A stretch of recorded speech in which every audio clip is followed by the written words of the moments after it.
Hi, everybody, and welcome. We're very excited that today we're sitting down with the lovely Tess, who we actually met up a couple of weeks ago here in Bali. And we immediately knew that we wanted to record this, actually. Tess herself is a clinical psychologist, right? Clinical psychologist, that's right. And we are going to be talking about emotional eating, stress eating, patterns related to it. We're going to dive deep into this conversation. I personally know that my clients really struggle with this. So it's a topic that is going to be quite relatable to a lot of people out there. And yeah, we're very excited to be doing this. Hi and welcome to Tess. Thanks for having me. I'm so happy to be here. Yeah. Amazing. Right. I'm going to jump on the first question. And we're going to start off with what are some common triggers for emotional eating and how do you help your clients recognize them? I think emotional triggers can be anything that arises strong emotions within you. So it can be different from person to person. For some, it may be the in work, for example, an important talk with a client or stuff like that. And for others, it could be the family situation where they feel strong emotions. So it's really important to first recognize the situations you're in that trigger strong emotions. So maybe you can use a protocol and write down every time you had a situation where you were like in those strong emotions, in those triggers, and to start to acknowledge those these situations. So I think it's really important, first of all, to feel when such situations arises. Yeah, I agree. I personally have kept a journal, actually, just to be aware of the emotion side of it. And it's really helped me. So would you suggest that as a way to get it out in writing and to be more aware of what are the emotions involved and what are the triggers involved when it comes to the emotional eating and the stress eating? Yes, definitely. So as soon as you wrote it down, we can see, okay, which emotions are, for example, for you, the trigger to start, for example, binge eating or stuff like that. For some person, it might be the feeling of sadness. For other, it might be the feeling of strong tension in your body. So that can be really different from person to person. And then we could see, okay, how to handle those emotions. So how to make space, for example, sadness. Why are you pushing it away and not allowing it to really feel it in your body, for example? Yeah, I agree. So from your experience as a psychologist, when it comes to binge eating, how would you describe this more so on the emotional trigger, and why is this occurring in the first place? Okay, such an interesting question. Why is it occurring in the first place? I feel like over the day, there are different emotions like you experience. For example, you start the day, you feel a bit stressed because you need to head to work, and then you have this one situation where you really felt uncomfortable with, and then you did not have the time to really feel the feelings, and you needed to head back to your private situations, kids, etc. And then in the end of the day, you maybe feel like empty. It was such a tough day, and there's a craving to like feel this emptiness. So again, here it's so important to first start to realize which situations trigger you and how to handle it. Maybe we can reorganize your schedule. Maybe there's a part of you who is really who really wants to do everything perfect and to get all the shit done. So maybe this is also an approach to be more soft with you and also your schedule.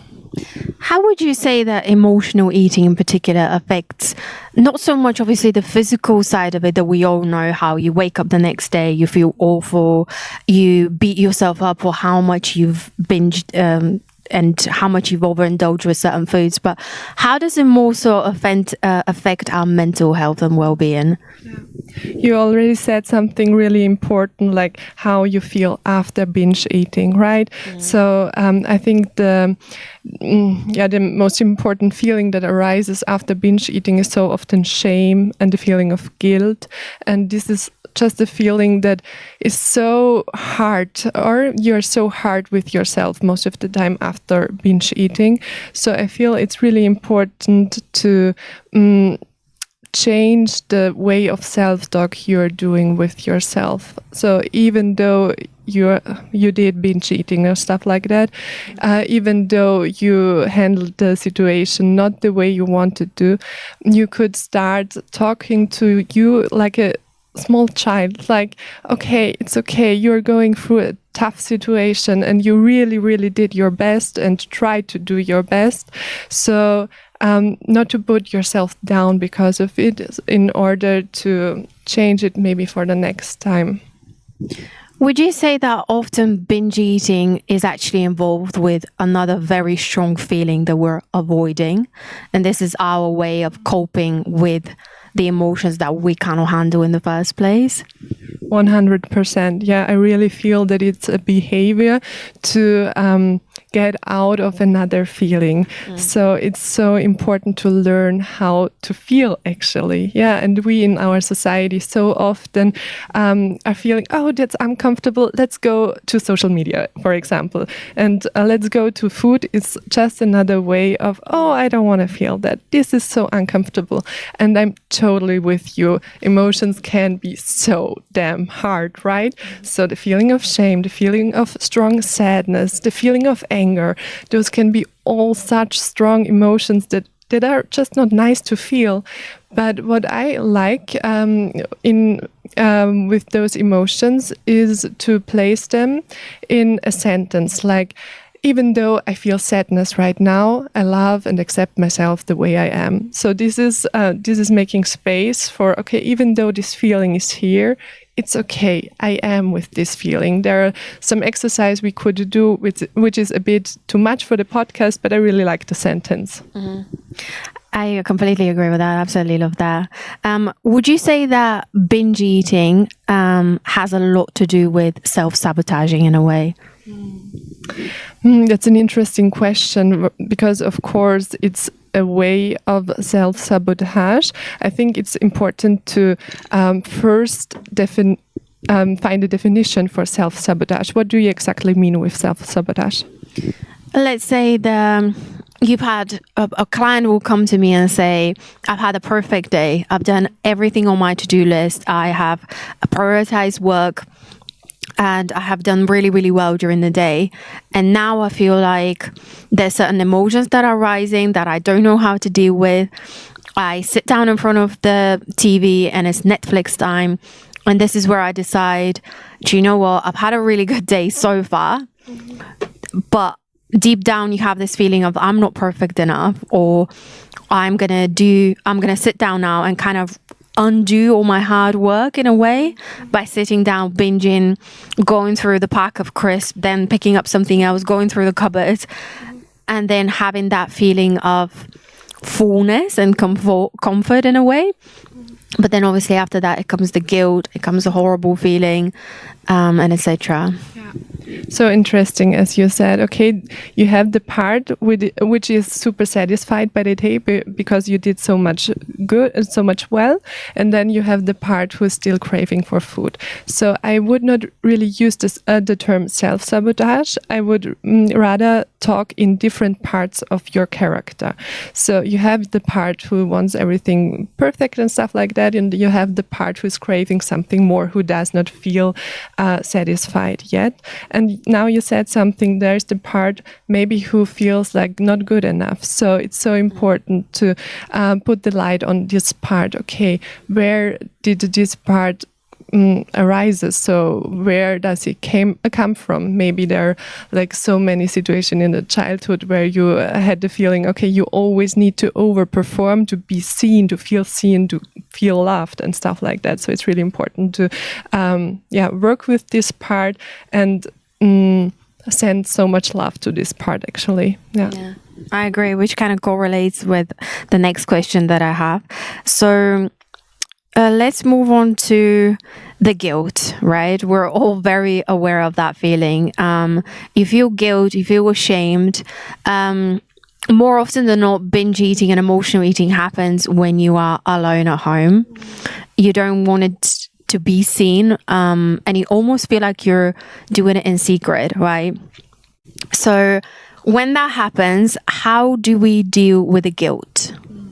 Yeah, I think with every emotion, it's so important to remember that you have the emotion, but you are not the emotion. So this is just something you are experiencing. And especially with guilt and shame, it's so strong. It's such a strong feeling that you sometimes may have the illusion that, oh my God, I am this guilt, I am not good enough and stuff like that. So just remember, it's just a feeling. And sometimes this feeling talks pure bullshit. So the shame may say, okay, you did it again, not good enough, and da da da da da. It's so hard. So remember, okay, it's a feeling and you're experiencing this feeling. Okay, where can you feel it in your body?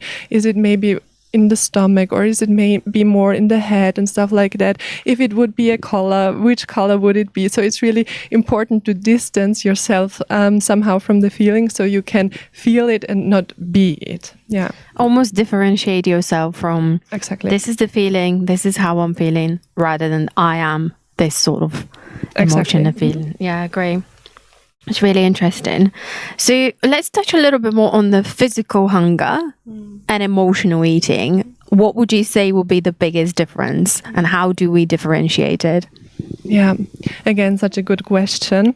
I feel like the physical hunger is really felt in the body, and our society so often is just in the head. And there is also maybe the emotional hunger occurring where your head is just, I need this, and your body may feel fine. Maybe you're still super satisfied by the lunch you had, but in the evening or by the dinner you have, but still there's like the craving you have.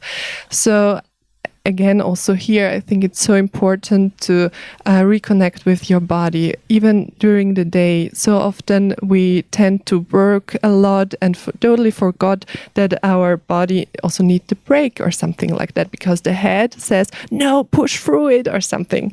So also here, reconnecting with your body during the day, feeling what does your body need right now. Maybe this is a unpopular opinion just in our maybe hustler community or something like that, to also be in connection with your body, do breaks and stuff like that. Yeah, I love that.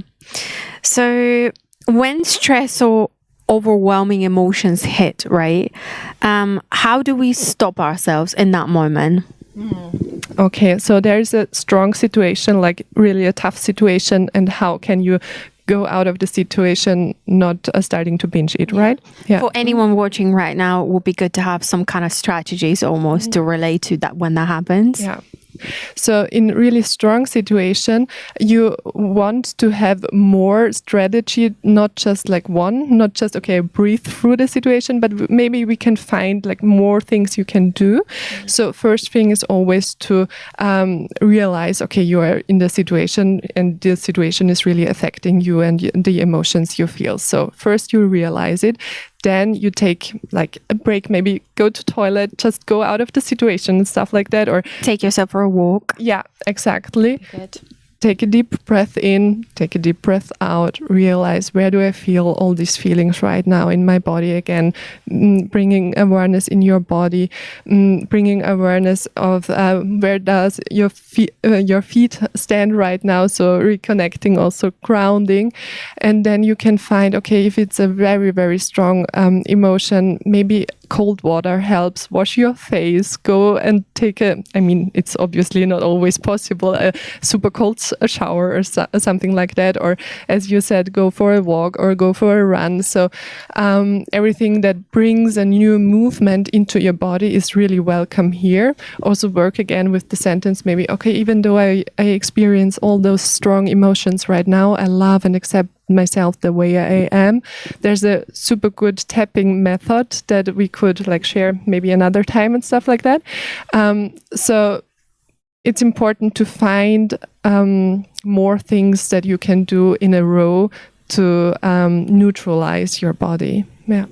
That's really interesting. Yeah, please let us know as well if this is interesting, and we can happily record another series on this and go in a little bit more in depth. So let us know if any questions. I love that you've touched on self-compassion and development and kind of taking a look inwards in terms of what is going on with yourself in that moment in time. So would you say that that plays a really big part in healing and preventing you from binge eating and kind of feeling your emotions rather than eating your emotions? Yeah, definitely. So addressing the self-talk, I feel like it's something very important to already start the day with. So maybe you can start the day with just a small exercise to do a check-in in your body. Okay, how do I feel right now? How do I feel to start the day right now? And what would I need during the day to feel good, to feel myself? And doing these check-ins also during the day will strongly help you to reconnect with yourself.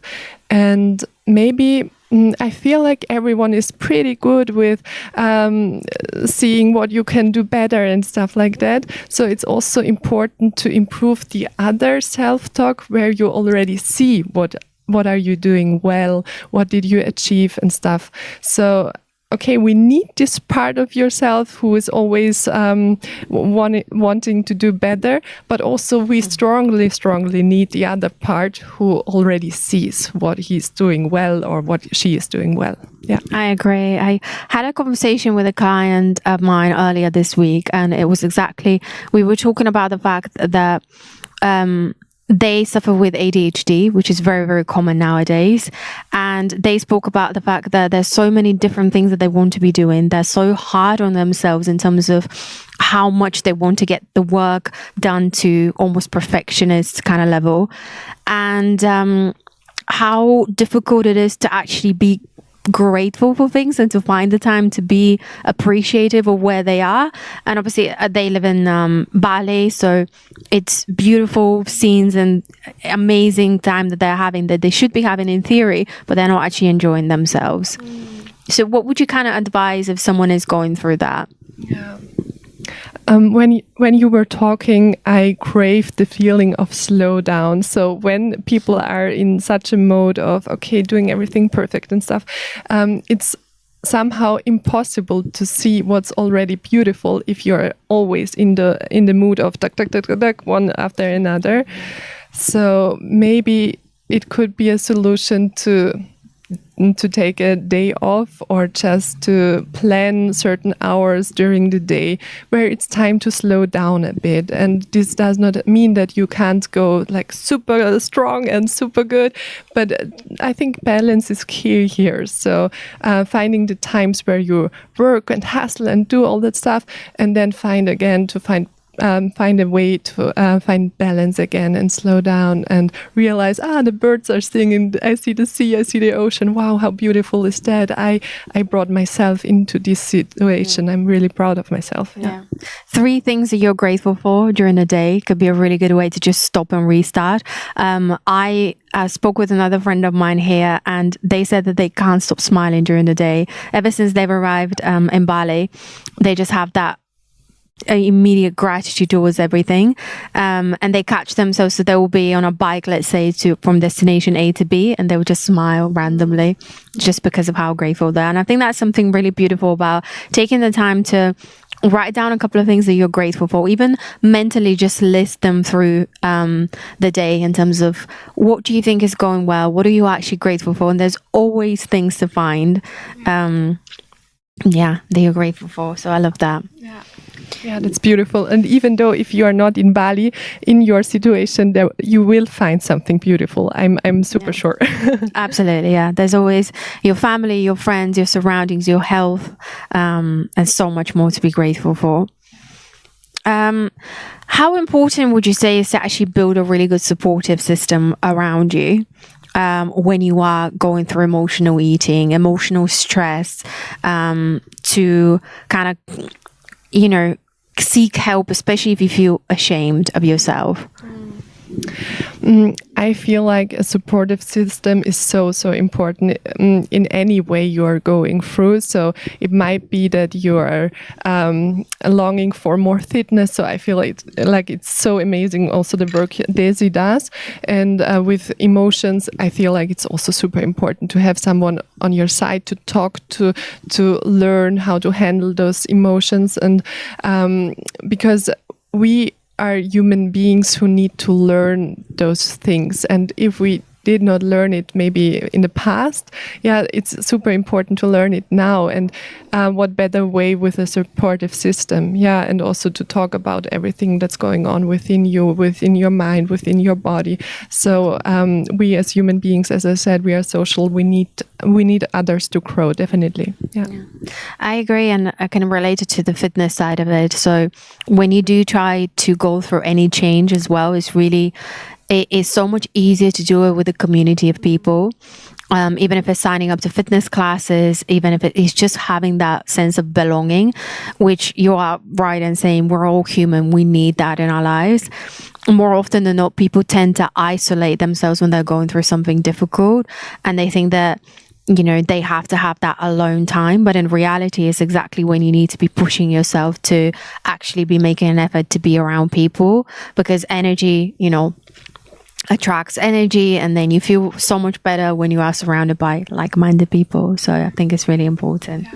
And I think you feel where it's safe for you to open up, to talk to, and where you maybe feel, okay, no, here it's not so nice. Maybe, okay, here it's okay to get a step behind. Yeah, I agree completely.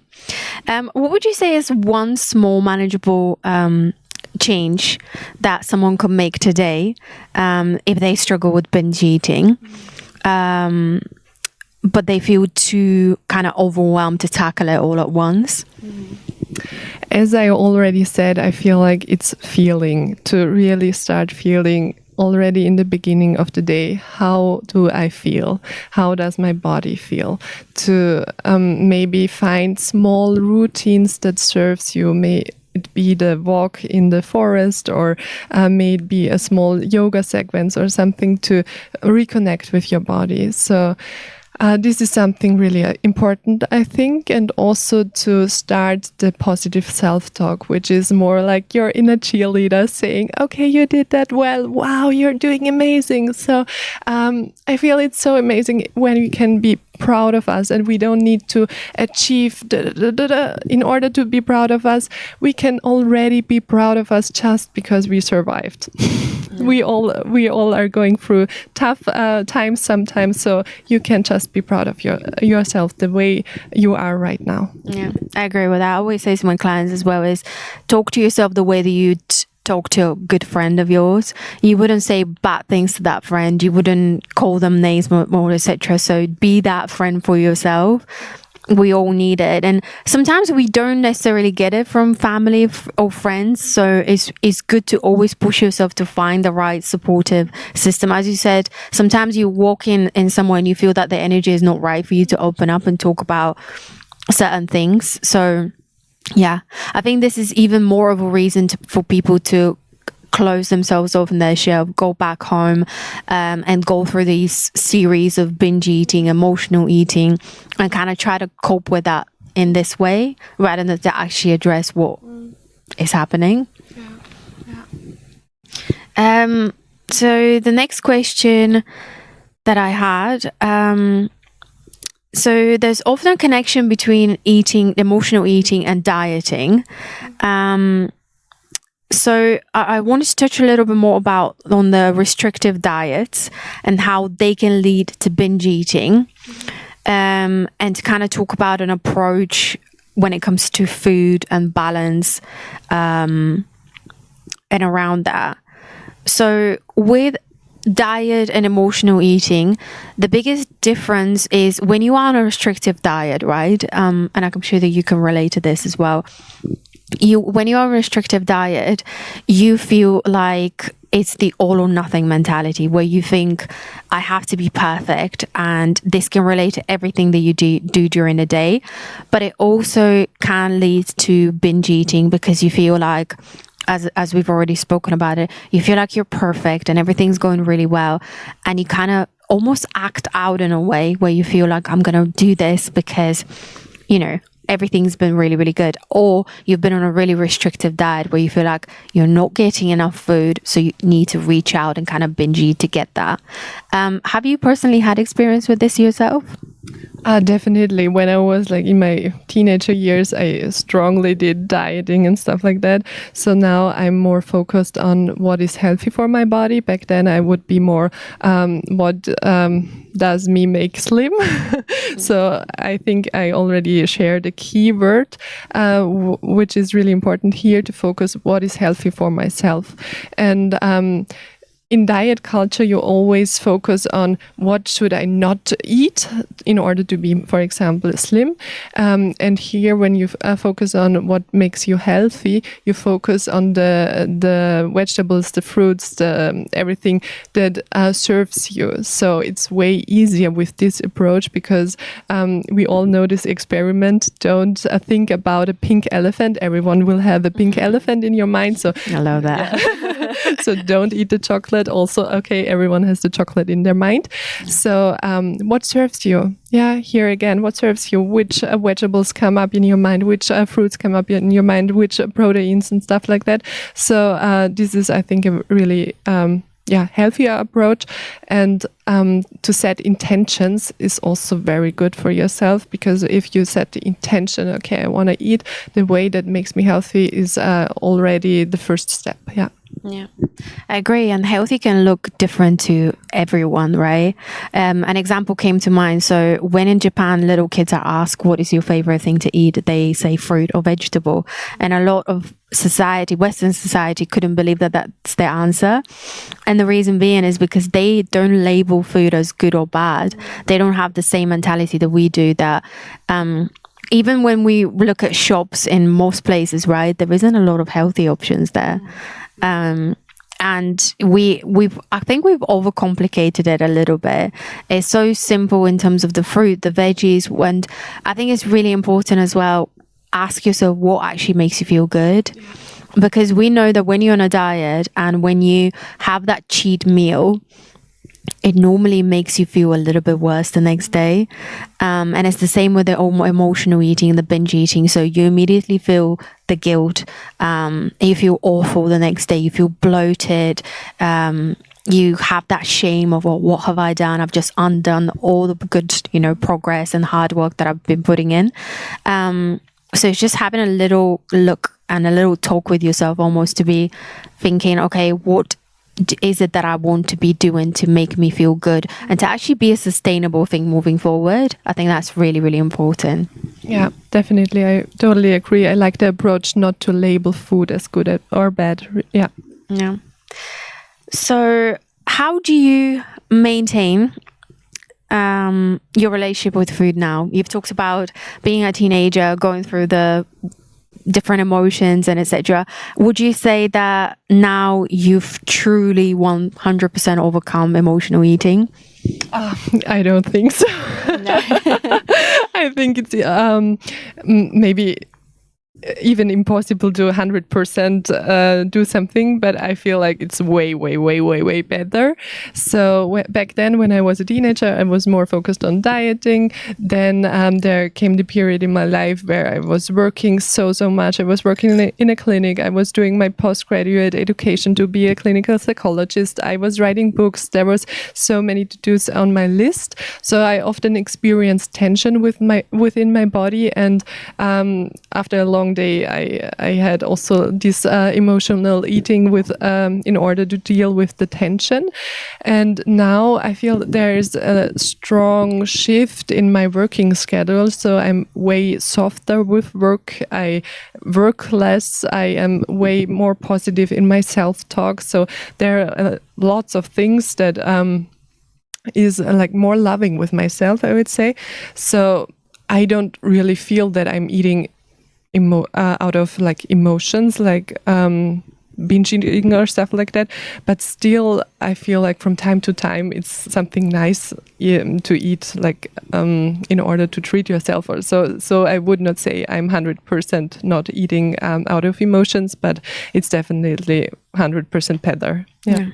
Let's take a profile of somebody that is really on a mission to lose weight, and they are going through, let's say, every second weekend they will have something else going on in their life to make them binge eat and overeat and have these episodes and emotions, and they will get themselves back on track and they'll carry on until the next weekend or the following weekend. What would be the first kind of thing that you would want them to do, immediate action, so that they can help themselves, so that they stop that cycle of stop and start?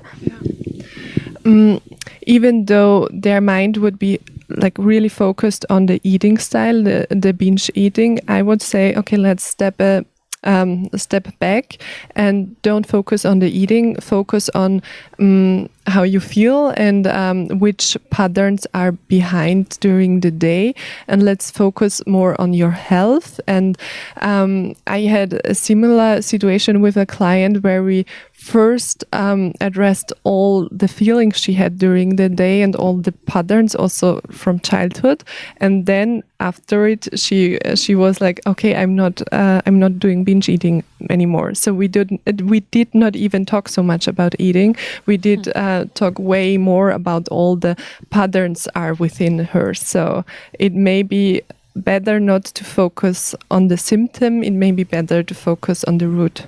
I really, really like that. I would highly recommend that, actually. I think that I've shared this before, but I very much struggle with emotional eating, and it was actually more so on the binge eating side of it as well, where we would grow up, my family my mum would start a diet every Monday. So come Sunday, we'll go to the shops and the supermarkets and we'll buy whatever we wanted, everything that's forbidden in junk food. We'll bring it back home, and then she will be like, right, that needs to be eaten today, because come Monday I'm starting a new diet and I don't want any temptation in the house. So this is where it kind of started for me personally. And I have a problem with, again, probably because of my culture and Bulgarian background, I have a problem of not finishing a meal.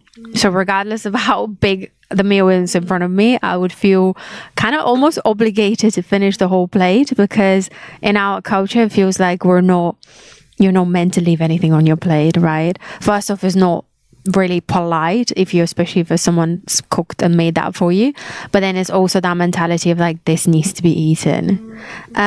Again, I want to kind of address a strategy almost of what would you say will be a really good thing to do in this case scenario.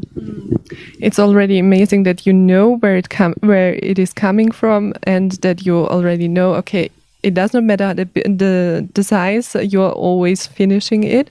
So let's put in another intention first. So what would be your intention when you have a plate in front of you and you want to be more with yourself and more with your own feeling of hunger? What would be your intention? My intention now, especially after I'm qualified as a nutritionist, will be to make sure that there is a balanced plate in front of me. And to plate it all nicely together, make sure that I have the protein, the carbs, the fats, the split of that. So that would be the first thing. So, and then I would look at portion sizes as well. So if I know that at the moment I would want a nice plate in front of me, I'll make sure that after time as well of doing it for long enough, you know the proportions and the measurements as well, and how much you need of what. So I'll make sure that is on my plate in front of me, regardless of whether I'm eating out, regardless of whether I'm making the meal myself. And the intention, how you want to feel after the meal? The intention will be to be energized, to feel good, rather than to feel sluggish after a meal. Yeah. So also here I would say, okay, let's slow down the eating process and reconnect with your intentions, like during eating, and there may be the feeling of, whew, I'm full now. Actually, I already feel energized. So this may be the step where you feel, okay, maybe I don't finish the plate. What happens if I don't finish the plate? Is there a feeling of guilt because I'm not finishing it? Then let's breathe through the guilt. Let's breathe through the feeling of, oh, I'm not polite enough to finish the meal. So here's also maybe the people pleaser coming up. So okay, hold yourself also, or even though other people would not like myself or something like that if I don't finish the meal. Okay, also if this is the case, I love and accept myself the way I am. So also here dealing with the emotions coming up in the situation. I love that so much. A quick question on anybody with on a weight loss journey now, when it comes to accepting yourself and loving yourself, and preventing the binge eating and the emotional and the stress eating, what would you say that your advice would be to them? So especially when you are focused on weight loss, I would also say it's super important to first find acceptance for the parts you may be disliking at the moment. So if like the belly or the legs or something like that is on your mind as you would hate it, maybe you find a way to also here implement the positive self-talk that also these parts are part of you. So especially in today's world where each picture is edited and the way it is, maybe you find yourself to say, okay, even though it's not perfect, it's a part of me, and I find some state of acceptance here. And also with weight loss, I feel like it's important not just focus on weight loss, but more to already bring yourself in a state where you feel, okay, wow, I am this person who eats healthy. I'm already the person who is like fitting the clothes she wants. And I'm already going through life with this mindset also. Yeah. I'm already picking the clothes I really like. So don't wait till you have had the weight loss. Maybe you can also already start to act as if it would be already here. Yeah. I agree. Visualization is so important. It's actually key for how you want to be perceived in the future. So I will always often say, find a picture that you really love of yourself where you felt your happiest, regardless of your shape, and add this as a screenshot, look at it every single day, and start envisioning yourself as this person. When you show up like her, confident, happy, looking good in your body, feeling good in your body, even more importantly than looking good in your body, this is where I think the true transformation changes, because you cannot change from a place of hate. You can only change from a place of love and acceptance. And I think once you love and accept yourself for who you are, then the next step will be, let's look at who I want to be and where I'm headed, and start visualizing this person. If it's somebody that you really admire, a role model, for example, or yourself when you were truly your happiest, and start asking yourself, what was it that I was doing back then that made me so happy and, truly okay and comfortable with myself? And that is why sometimes as well, I talk to my clients a lot and I say, if you're not a gym girl, that's absolutely fine. If you like a yoga, if you want to go to Zumba 3 or 4 times a week, or go for a walk, or whatever it is, find something that you really enjoy. Add that to your everyday, something that you actually look forward to, that makes you happy. And then all of a sudden you kind of like this positive version of yourself, and you can continue to change and continue to evolve from a place of acceptance rather than I'm going to push myself and I'm going to hate this workout, but I'm going to do it anyways kind of thing. I don't think that's the right mentality to go about. Yeah, I love your approach, definitely. Yeah. And then you're more focused on what makes me feel happy, what makes me feel healthy. And then it's even not so important anymore how much weight you have, but and it gets easier to like lose the weight that is unnecessary for your healthy, happy version of yourself. Yeah, I think that the happiest I've ever been in terms of how I was looking and feeling was actually during COVID. So when COVID first started, and I've talked about this, is when I truly started to change myself, and it didn't come from a place of I needed to hate myself to change. It came from a place of, right, I'm really going to do this for myself because I want to dedicate this time to myself. It's almost like self-love. This is going to be my time where I'm going to find something that I really, really enjoy, and I'm going to do more of it. And I never did it for, I need to look a certain type of way, I need to lose X amount of weight until this deadline. And then what that does is you start to do it from a place of actually feeling good.